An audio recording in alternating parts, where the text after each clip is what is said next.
Bu, Mbak Eka monggo masuk. Selamat pagi, Bu. Selamat pagi, monggo Mbak Eka silakan duduk. Ini dengan Bu Wiji, ada yang bisa saya bantu? Pesan nasi Ibu. Oke. Mas Adin. Oh, mau catin? Iya. Oh iya. Eka ya? Iya.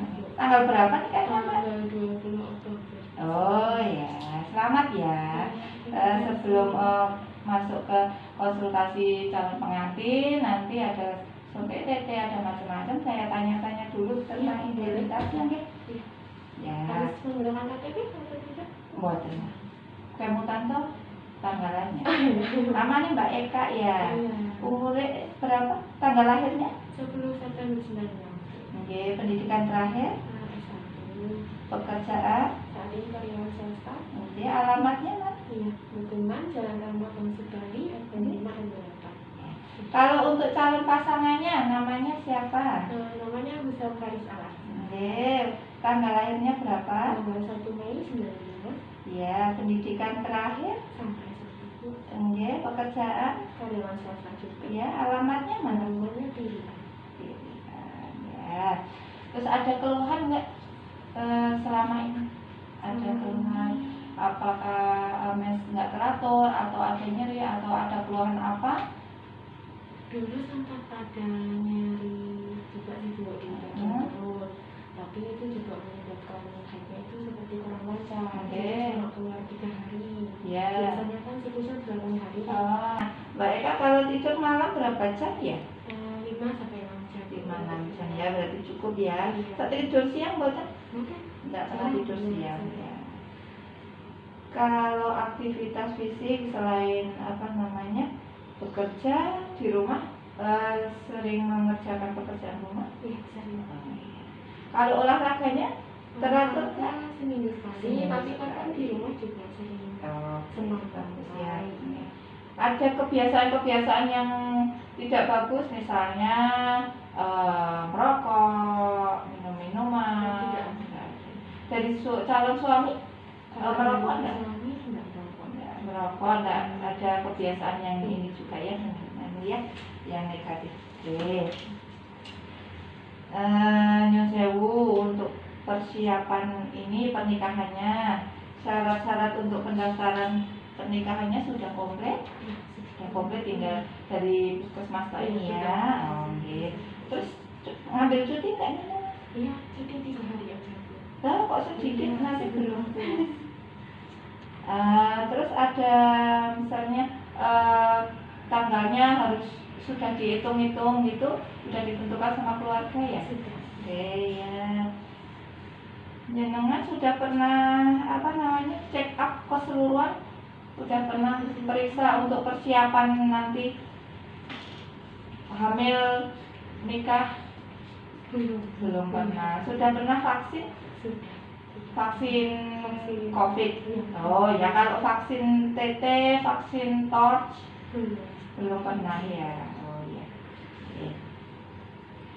Terus untuk dari latar belakang keluarga panjenengan, ada pasangan yang merugikan kesehatan, misalnya ibu calon pengantin nggak boleh makan ini dan ini, nggak ada ya, Tidak dibatasi. nggak dibatasi. Panjenengan sama calon suami sudah saling mengenal ya, sudah lama kenal, sudah memahami apa karakter masing-masing. Kalau misalnya ada masalah gitu, panjenengan sudah bisa berkomunikasi, sudah bisa mengatasi bersama. Ya. Kalau untuk Nyon Sewu, untuk segi spiritualnya, agamanya, panjenengan agamanya Islam deh. Untuk ibadah rutin dilakukan ya. Ya.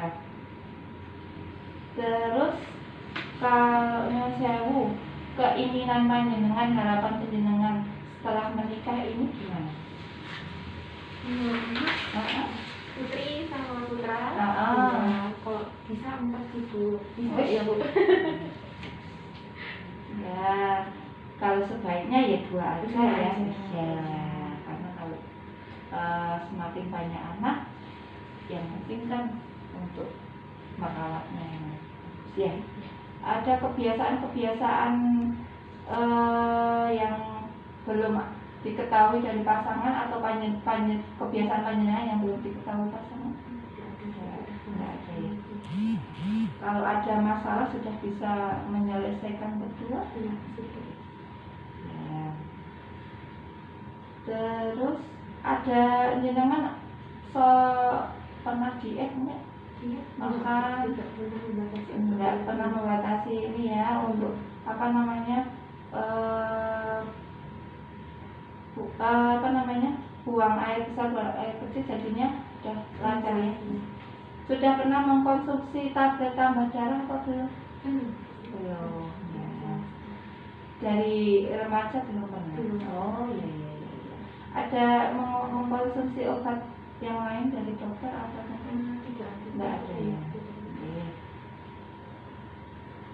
Kalau apa namanya untuk keputihan tadi sudah ya. Jadi yang penting intinya kalau apa namanya keputihan itu tidak berubah warna, tidak gatel, itu pastinya kipas ya Pak. Biasanya berapa beratnya? Saya kemarin 48 Bu. Oh iya, 48 ya. Terus diukur tingginya, jangan masuk ke sini. Ya, terus ya. 156. Kita dulu, tak tensi ya.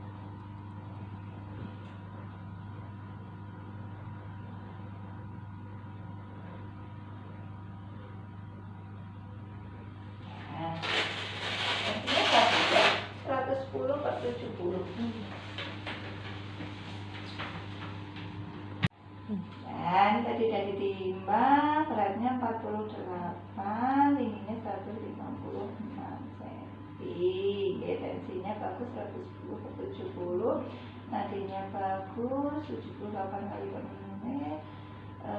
Apa namanya? Pernapasannya 20 kali per menit. Suhunya tadi sudah diukur di depan berapa kali? 36,5. Oke, setelah ini jenengan saya aturi tiduran di tempat tidur, saya periksa ya. Saya tak cuci tangan dulu.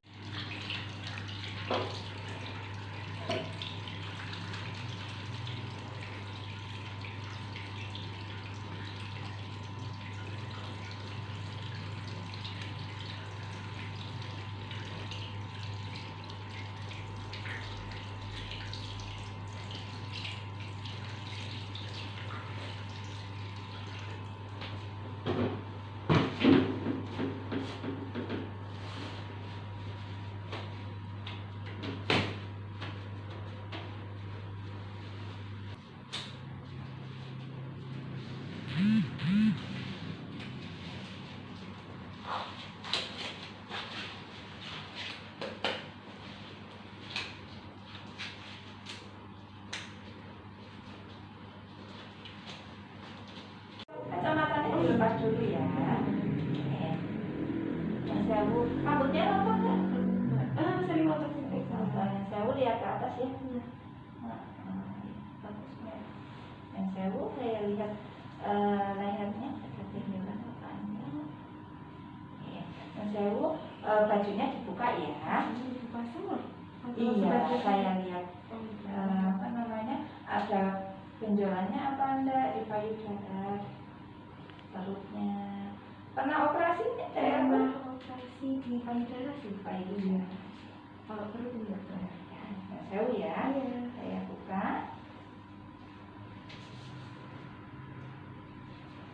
Ya.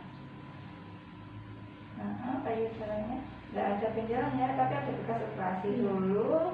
Apa namanya? Putih putingnya juga sudah bagus menonjol, nggak keluar cairan, perutnya juga nggak ada masa, nggak ada benjolan, nggak ada bekas operasi ya. Udah, sudah cukup. Bajunya dibuka ya, saya periksa payudaranya sama perutnya. Nah, saya tangan kanannya diangkat ke atas, saya lihat payudaranya, saya lihat ketiaknya, oh nggak ada benjolan, nggak ada pembesaran di ketiak, payudaranya juga nggak ada pembesaran, putingnya juga menonjol. Kalian yang satu tangannya begini, ya, ya, sama hasilnya bagus nih, cuma ada bekas ini ya, nggak apa-apa. Tahun berapa Mbak? Tahun ini. Tahun ini. Ini udah selesai pemeriksaannya. Panjenengan saya aturi duduk lagi, nanti kita ngobrol-ngobrol lagi. Selanjutnya ya, ngobrol saya aturi duduk di tempat.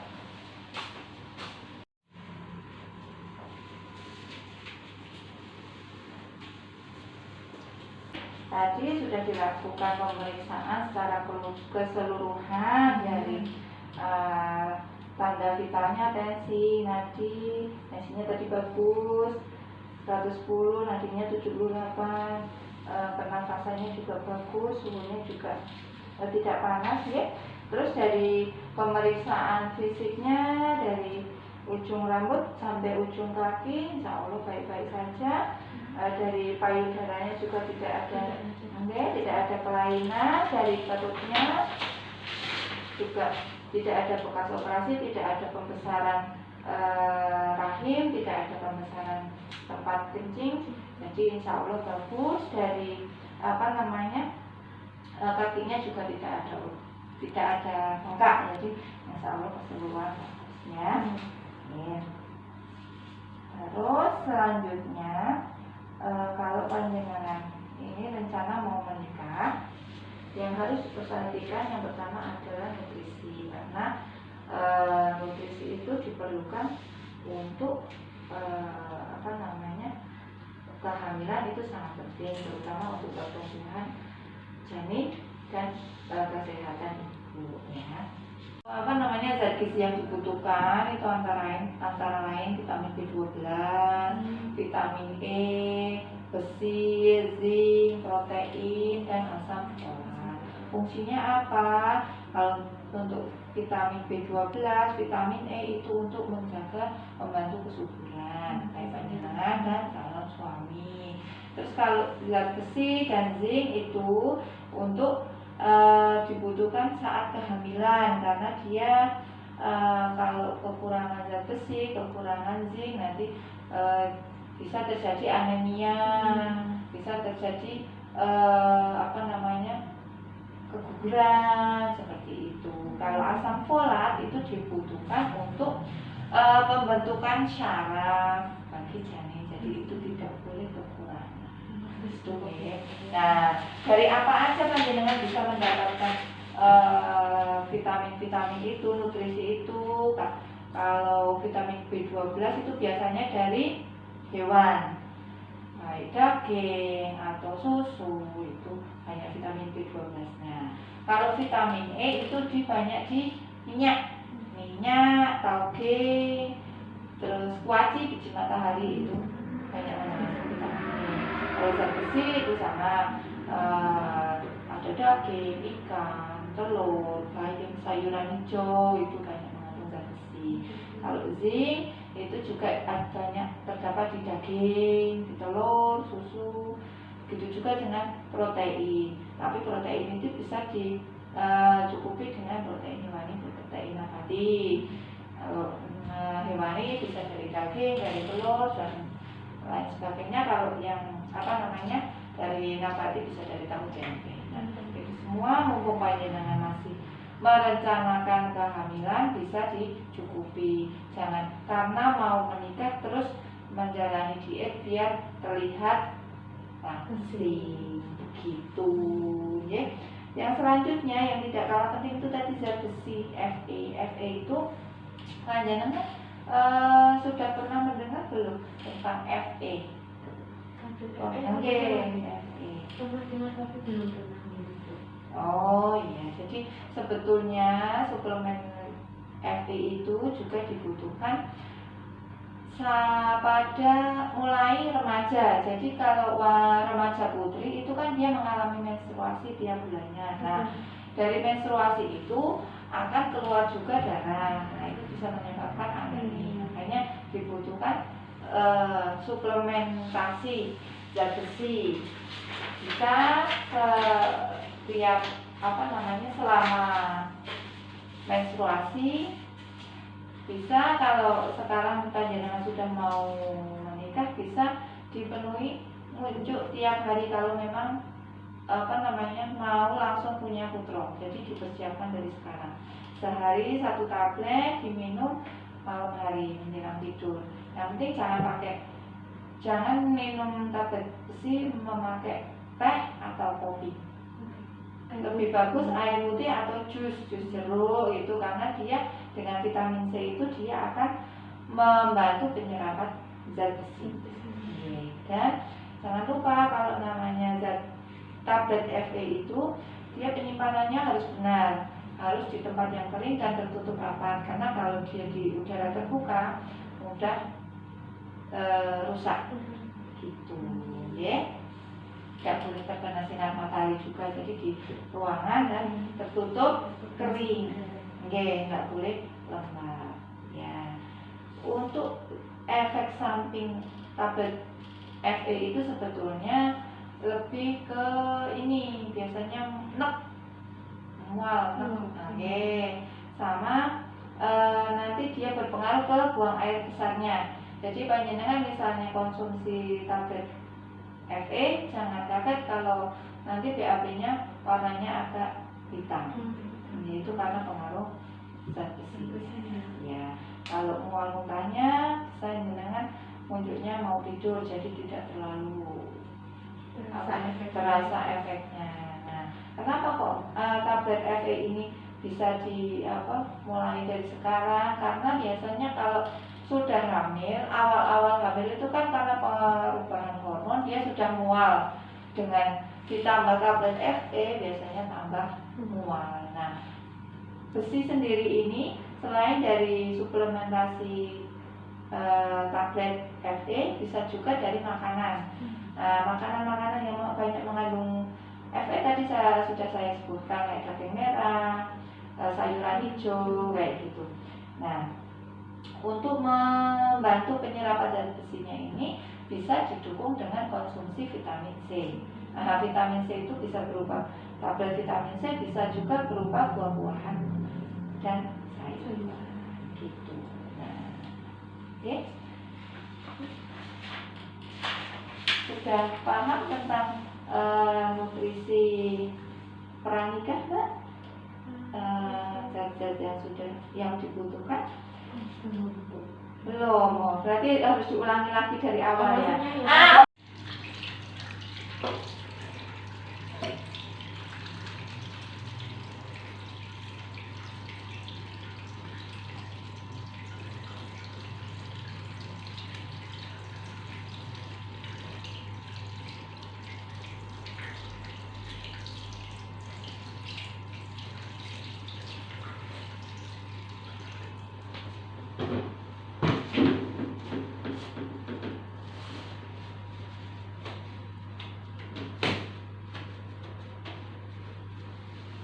Dipersiapkan, dibuka yang sebelah kiri, lengan kiri atas ya, dibuka. Saya persiapkan dulu vaksinnya.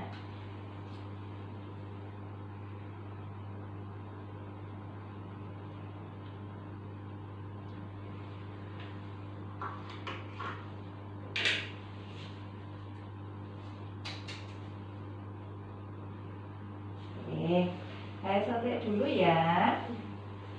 Saya bersihkan dulu tempatnya. Oke. Terus saya suntik dulu. Saya pelan ya.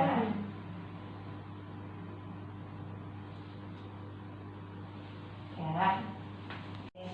Ya.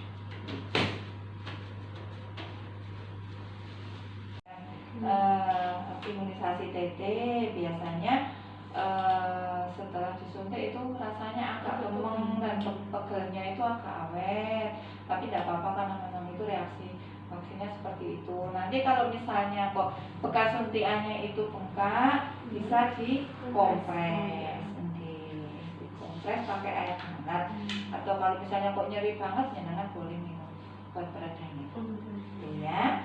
Oke, nanti obatnya diminum seperlunya aja.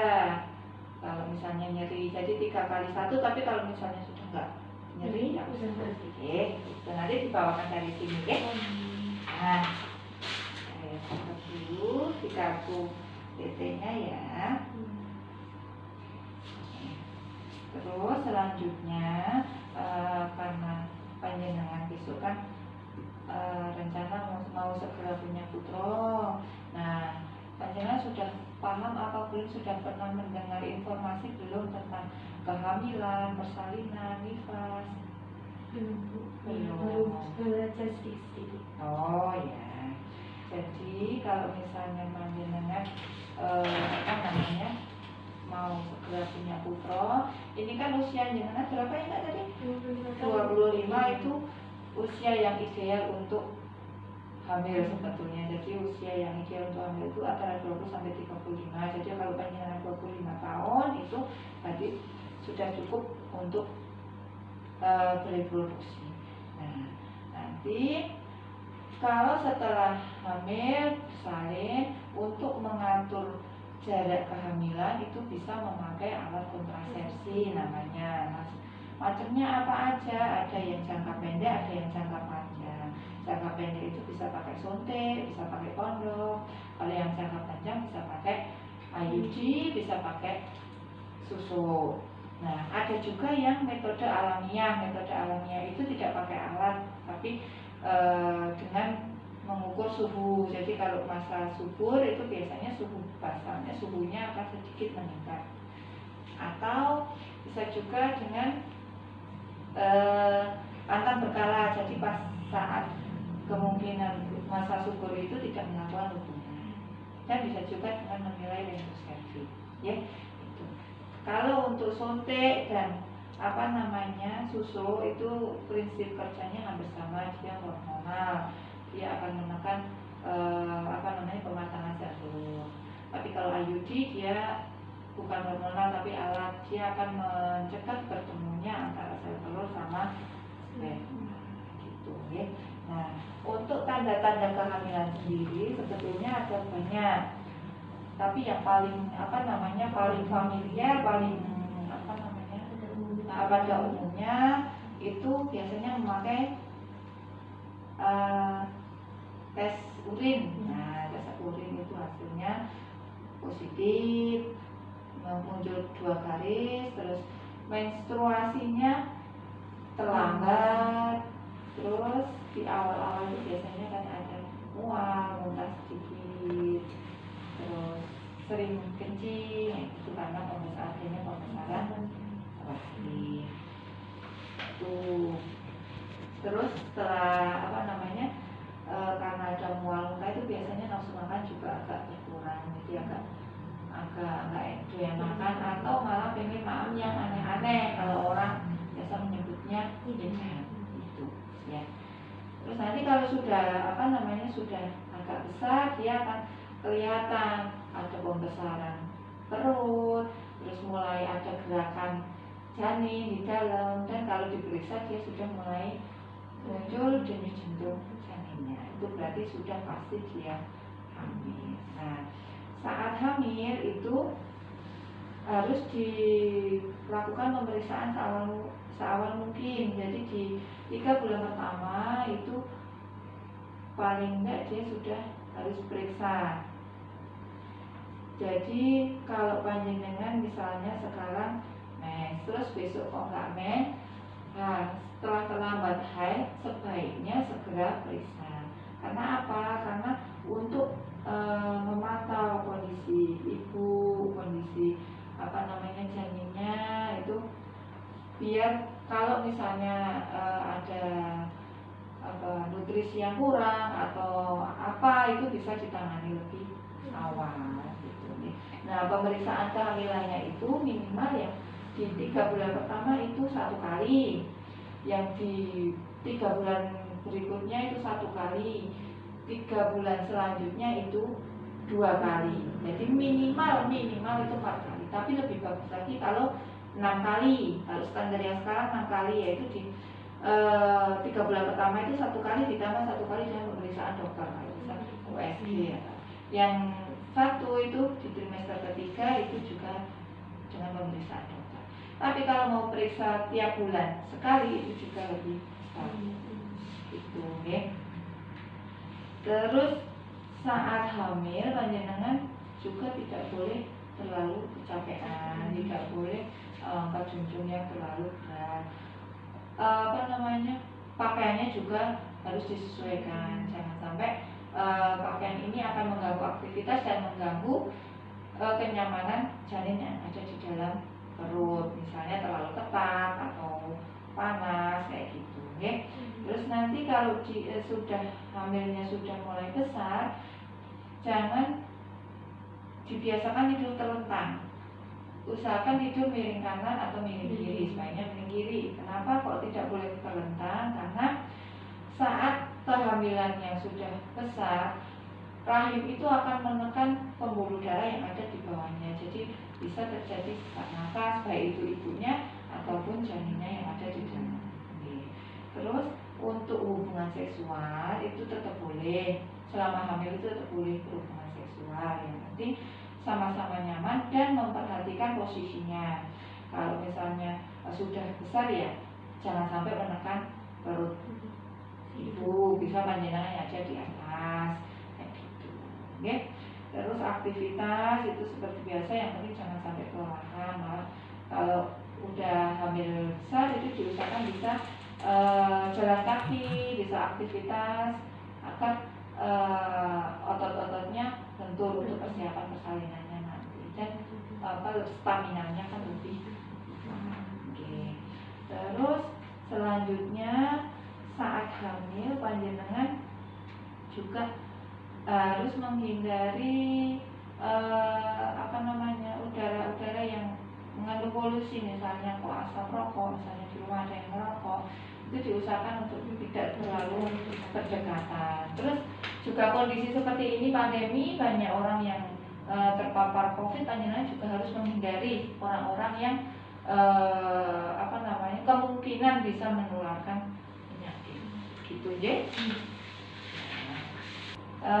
Selama hamil itu juga panjenengan harus sedikit memahami apa aja tanda-tanda bahaya dalam kehamilan, seperti demam, panas, terus keluar cairan yang berlebihan kayak keputihan, tapi berbau, gatal kayak gitu, terus keluar darah, terus kalau di awal hamil muntah terus berlebihan, tidak bisa masuk nutrisi apapun, berat badannya tidak naik-naik. Terus kalau sudah hamil besar kok biasanya gerak-gerak kok ini janinnya kok anteng, itu jangan harus waspada, harus segera periksa ke tenaga kesehatan. Nah, setelah kehamilan panjenengan sudah paham ya. Nah, selanjutnya persalinan. Nah, persalinan itu nanti kalau panjenengan sudah hamil besar, panjenengan juga harus mulai memahami apa itu tanda-tanda persalinan. Nah, tanda-tandanya apa? Misalnya tanda-tanda persalinan itu antara lain perutnya mulai kencang-kencang mules tapi teratur, beda sama mules yang misalnya mau buang air besar itu kan cuma mules sudah selesai. Tapi kalau mau persalinan itu mulesnya teratur, yang tadinya jaraknya lama dan waktunya sebentar jadi semakin sering dan semakin panjang, itu tanda-tanda persalinan. Terus keluar lendir campur darah dari jalan lahir atau keluar air ketuban. Nah, biasanya kalau hamil pertama itu sejak mules sampai lahir itu biasanya sampai kadang 8-12 jam sehari itu masih wajar gitu. Nah nanti panjenengan juga harus mempersiapkan mau bersalin di mana, mau ditolong barang oleh siapa. Sebaiknya untuk pertolongan persalinan itu di fasilitas pelayanan kesehatan, boleh di rumah sakit, boleh di puskesmas, atau boleh di klinik dokter atau klinik bidan. Monggo senyamannya panjenengan.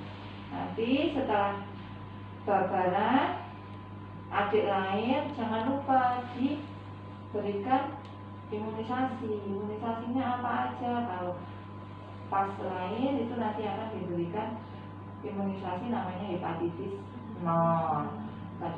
Terus nanti selanjutnya bisa setelah lahir terus diberikan masih belum pulang atau sesuai jadwal di kliniknya, itu selanjutnya adalah BCG sama polio. Itu imunisasi yang segera setelah lahir. Ya, kalau HB itu biasanya lahir langsung, tapi kalau BCG polio nanti tergantung jadwal kliniknya. Yang penting belum di bawah 2 bulan gitu ya. Terus panjenengan nanti setelah babaran juga akan diberikan kapsul vitamin A, kapsul vitamin A 2 kapsul itu untuk membantu pemulihan pasca persalinan, juga untuk memenuhi kebutuhan vitamin A-nya biar cepat sembuh juga luka-lukanya. Namanya persalinan kan ada luka di dalam perut juga ada luka, di jalan lahir juga ada luka. Nah, vitamin A-nya itu diminum selisihnya 12 jam. Jadi setelah babaran terus nanti 12 jam setelahnya. Itu nih, bukan untuk adiknya tapi untuk panjenengan. Selisihnya 1 hari.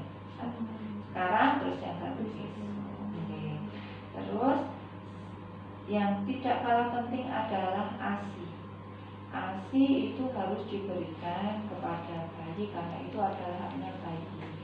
Dia manfaat ASI itu sangat banyak, terutama untuk kekebalan bayinya. Panjenengan terutama kan ini setelah babaran, panjenengan masih tetap lanjut kerja setelah selesai. Nah, meskipun panjenengan bekerja, ASI eksklusif tetap bisa diberikan. Ya, bisa dengan ASI perah. Jadi ASI itu selain komposisi gizinya juga paling pas, dia juga akan membantu meningkatkan kekebalan tubuh bayi. Yang tidak kalah penting, dia akan membantu pemulihan rahim ibu. Dia akan mempercepat pemulihan rahim ibu sehingga akan mengurangi terjadinya perdarahan setelah bersalin. Oke. Jadi HIV/AIDS itu dia virus yang menyerang imunitas tubuh. Jadi kalau panjenengan tertular HIV/AIDS itu daya tahan tubuhnya yang akan turun. Iya. Penularannya lewat apa ya? Seperti misalnya ada dengan hubungan seksual dan jarum suntik ya. Yang paling penting kan setelah menikah itu ada hubungan seksualnya, jangan sampai yang selanjutnya adalah infeksi menular seksual. Itu bisa seperti apa namanya, gejalanya itu ada yang kencingnya sampai bernanah, pembekakan, selangkangannya pembuluh kelenjar getah bening di selangkangannya bengkak, terus apa namanya kemudian yang berbau, dan seperti itu, panas kayak itu. Terus ada apa namanya benjolan kayak gitu. Nah itu termasuk infeksi-infeksi yang disebabkan penularannya oleh hubungan seksual. Ya.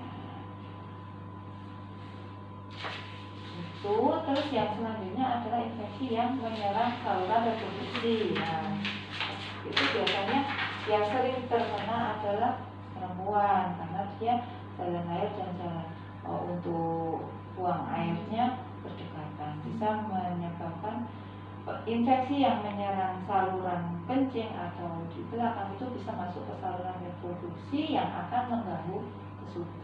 Gejalanya sama seperti infeksi-infeksi yang lain, seperti panas, kencingnya susah, sakit, perih, panas, kayak gitu. Ya, iya. Jadi apa namanya, seperti HIV, penyakit menular seksual dan infeksi saluran reproduksi itu bisa dicegah.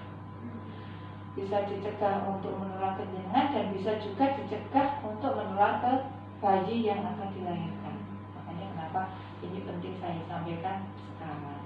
Kenapa bisa dicegah untuk ke menular ke jenengan? Karena itu penularannya hanya lewat cairan tubuh, bisa dari suntikan, bisa dari hubungan seksual. Tidak akan menular dengan hanya bersalaman, dengan hanya makan bersama, itu tidak akan.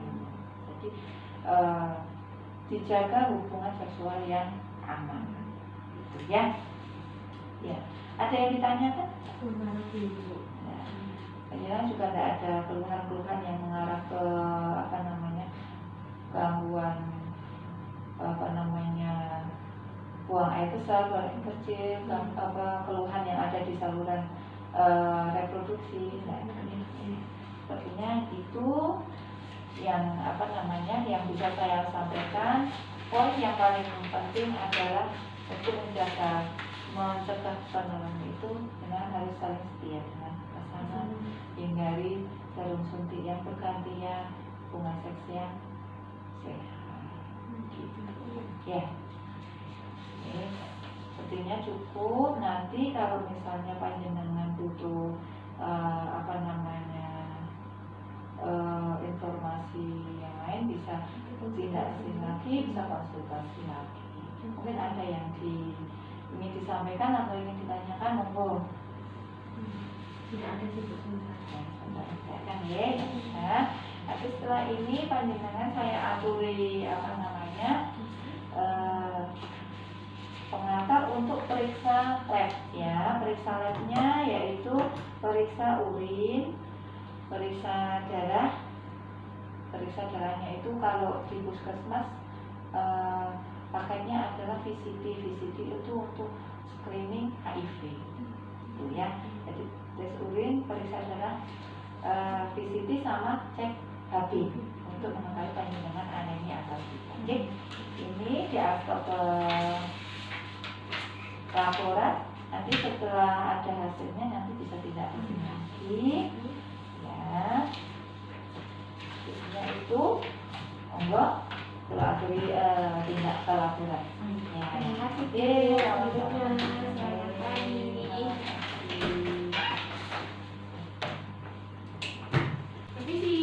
Monggo, Mbak Eka, pripun hasil labnya sudah jadi ya? Alhamdulillah. Saya bacakan ya.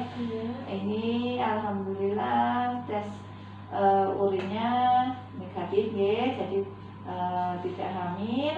Untuk HB-nya alhamdulillah bagus, HB-nya 11,5, jadi tidak anemi. Terus VCT-nya juga non reaktif, jadi alhamdulillah aman semua. Semoga pernikahannya lancar, besok hamil, bersalin, punya putra juga lancar, sehat semua. Ini selamat dari akhir.